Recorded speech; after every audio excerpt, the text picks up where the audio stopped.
Welcome back to the channel, everybody, and welcome to episode 16 of Building a Clone Base. If you guys happen to catch the last update, which was a few weeks ago now, you would have saw that I got the terrain finally complete, and I also managed to build up Cutlaquain's farmhouse. Now, the whole mock isn't about Cutlaquain's story arc, but I was trying to figure out what I wanted to include in this side of the mock, and after I decided on a farm, I thought, why not pay some tribute and add essentially this big Easter egg in of including Cutlaquain's storyline in some way, shape, or form. So we're going to have that off to the side, but of course the main focal point of this whole mock is the clone base itself and the big battle that's going to be happening.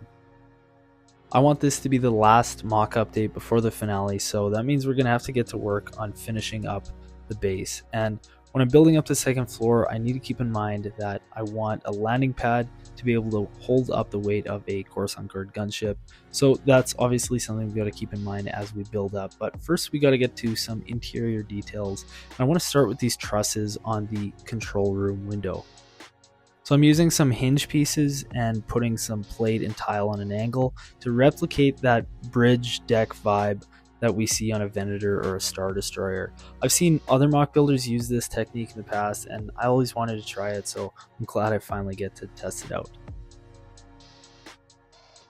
I cleaned up the exposed studs with some of those 1x2 grill elements, and then just taking a step back and looking from the outside here, I think it looks really solid. It's definitely reminiscent of that Venator bridge deck vibe.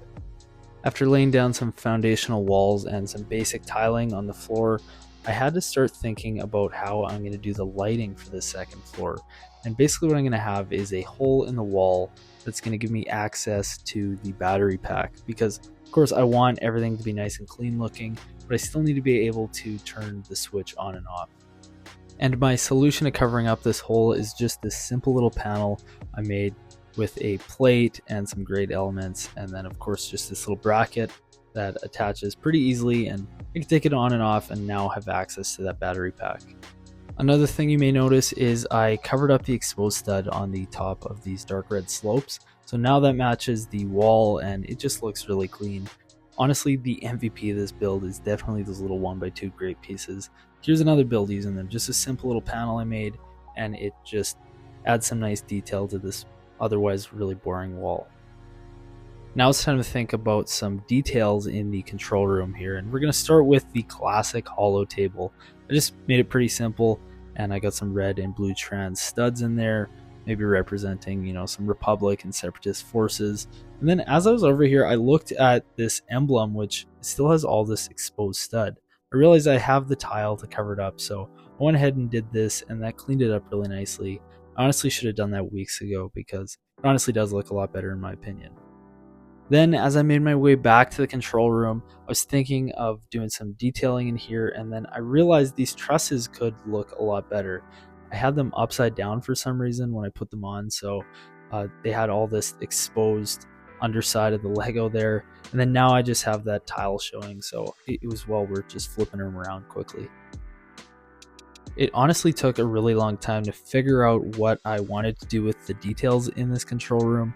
I ultimately ended up keeping it really simple. I think sometimes with control rooms especially, you can get pretty complicated and messy looking, so I just wanted to keep it very simple and sleek and just have a few things. But we've got that nice little pedestal where Admiral Yularen can stand, and we got a few chairs and whatnot.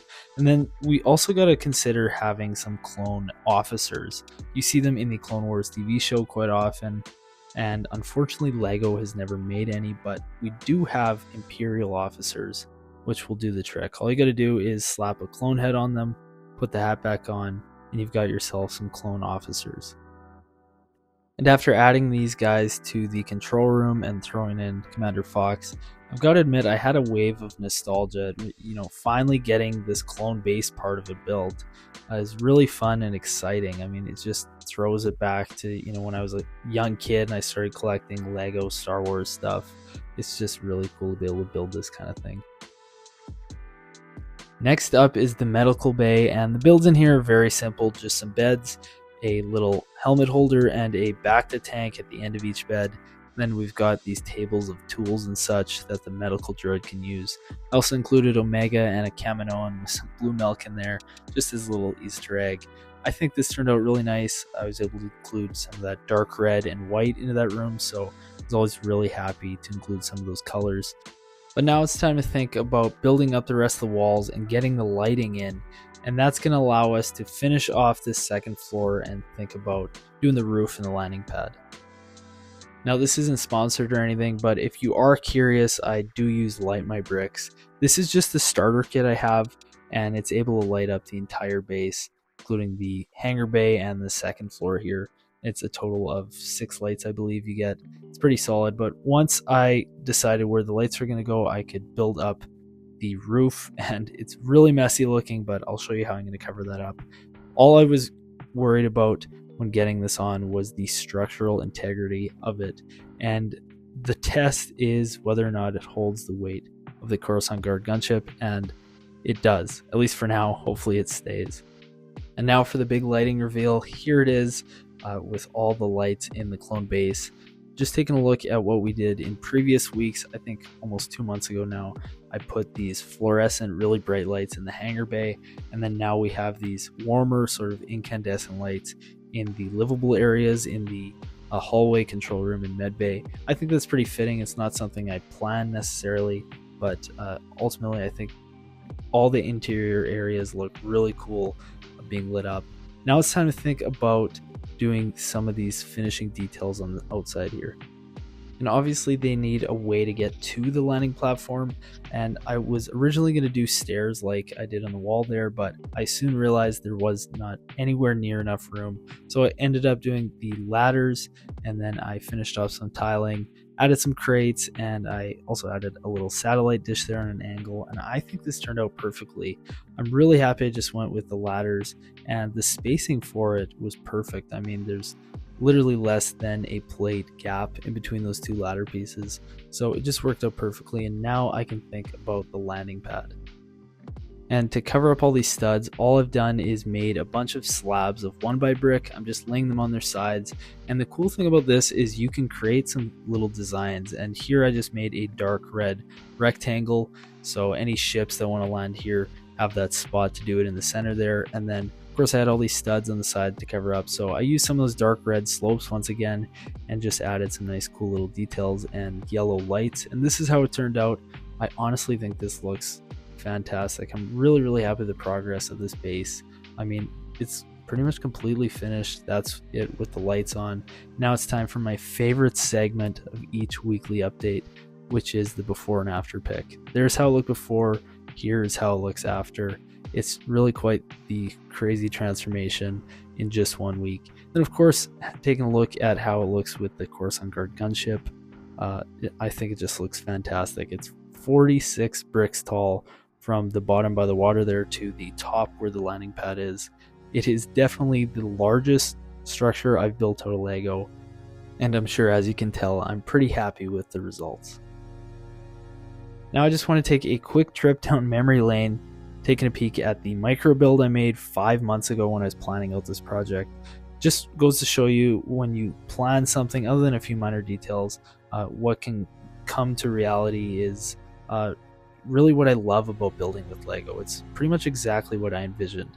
Now the last thing I want to do before I wrap up this final update before the finale is add more civilians. See, what I can do is take a Num Num minifigure like this, pop the head off, just put it on a Rebel Trooper, and then now we have just a regular Celestian to add to the mock.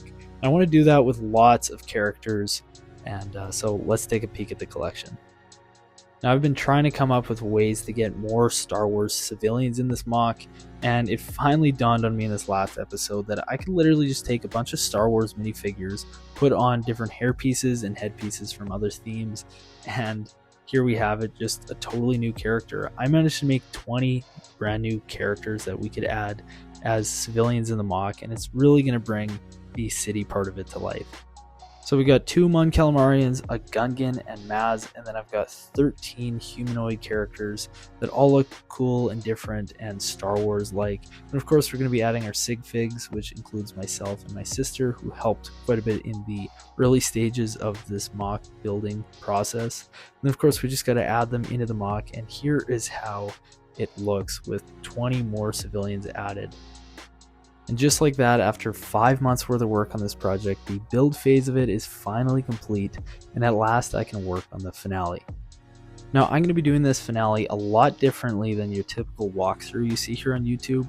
Basically, what I want to have happen is have this massive battle scene go through a progressive storyline. So there's going to be different phases of the battle scene, and the plot and the storyline is going to sort of drive that. And hopefully that's going to create a really fun and entertaining video for you guys to watch as a finale, instead of just looking at what I have built here. Instead, we can create some fun storylines with it, and that's really the fun I get out of building these mocks, is being able to create that. The only thing is that's going to take a really long time to film, so I hope to have it out in 2 weeks. Definitely subscribe and stay tuned so you don't miss out. Anyways, I hope you enjoyed today's video. I hope to see you in the next one. Peace.